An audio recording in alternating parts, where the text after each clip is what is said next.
আমরা আমাদের সমস্যার জন্য আমরাই দায়ী। কেননা আমরাই আমাদের সমস্যা টেনে আনি। কোনো একজন মারা গেল,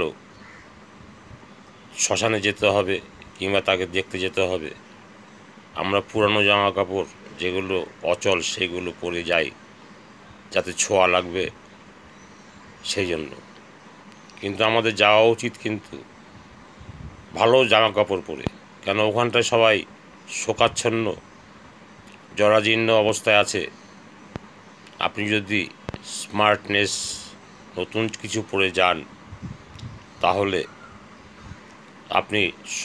আপনি সবার আকর্ষিত পাত্র হবেন এবং আপনার দিকে সকলে নজর দেবে। আর আমরা ছেঁড়া জামা যেটা না পরলে নয় সেইটা পরে যাই, এটা ঠিক নয়। তাই আমরা আমাদের জন্য